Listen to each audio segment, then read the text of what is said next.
Did you see the clip with Anthony Anderson and Yes, Jimmy I Kimmel? shared that clip. It was terrible.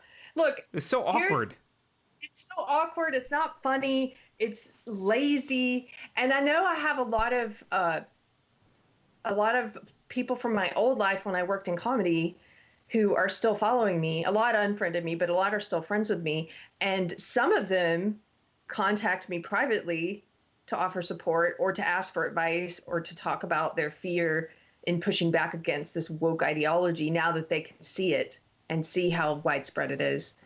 But some of them, I also know they never talk to me, but I know they like to hate stalk my posts and share them to a private group where they trash me, which is fine. You can do that. I make my posts public for a reason.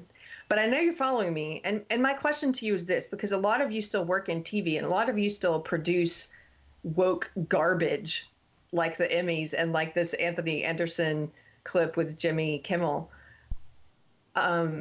Do you think this is funny?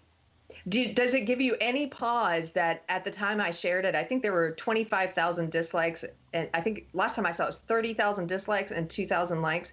The people they're not laughing anymore. They're starting to quit buying this ideological sermonizing that you're doing and you're trying to pass off as comedy. And maybe comedy isn't for you. It was. Look, I don't watch this stuff anyway. Can we just describe it? So I have a transcript here. So Anthony Anderson, for people who are listening, Anthony Anderson says he goes out on stage with Jimmy Kimmel. Stage is like a green screen. They're in a room by themselves because they're scared of COVID. He says, we have a record number of Black Emmy nominees this year, which is great. And he pauses and he looks over at Jimmy Kimmel. And then he says to Jimmy Kimmel, this is the part where white people start to applaud. And Kimmel kind of awkwardly goes, oh. Like a seal, like a trained seal. Yeah. And then Anthony Anderson says, and nod. And Kimmel's like, oh. And nods.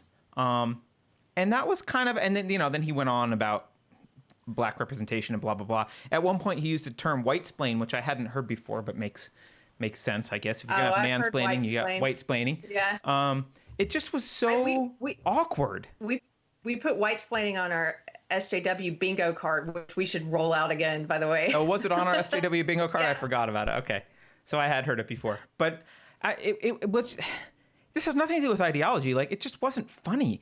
It was very, very cringe. And I wonder, they are in such an echo chamber that no one in the writing room is like, gosh, this sucks. No one. Oh, it actually made it out. And people, again, go look at the ratio of dislikes to likes. Nobody's laughing. I know comedy is subjective. I challenge you to find anyone, even in the writer's room, who found it funny. They found it woke. They found it ideologically correct, but they didn't find it funny. I also think that they're in a weird spot because you're basically handicapping yourself as a comedy writer, because if you're woke, you have to be beholden to the ideology first before laughs. So you're putting yourself in a little cage, and there are entire things that are now off limits to you. And so you're handicapped and you're trying to be funny within that cage. And you can be, if you're very talented and you're a funny person, you can be funny within that cage, but you have to adhere to the rules. And I think what they might have been trying to do was simultaneously poke a little fun at themselves and at wokeness while still not actually leaving the cage or breaking any of the rules, which failed. If you want to poke fun at wokeness, you're going to have to break the rules. You're going to have to leave your cage. You can't please woke people and also make effective jokes about wokeness and about yourselves. You can't do the two at once. I haven't seen anyone do it effectively. Yeah, I mean, that's what I was considering. Well, I mean, they must be trying to make fun of wokeness, but they failed. They totally failed because they didn't want to actually do anything that would challenge the rules. They didn't want to actually make fun of wokeness. Right. They're trying to have it both ways. You can't have your cake and eat it too. Like, if you want to make fun of wokeness, guys, there's lots of examples out there. There's lots of people. Look at Ryan Long. There's lots of people who are effectively making fun of wokeness, but to do so means, oh my goodness, you might get called not woke when you do it. You're going to have to leave your these boundaries that you've accepted, you're going to have to leave the prison you've put your comedy bone in. Yeah.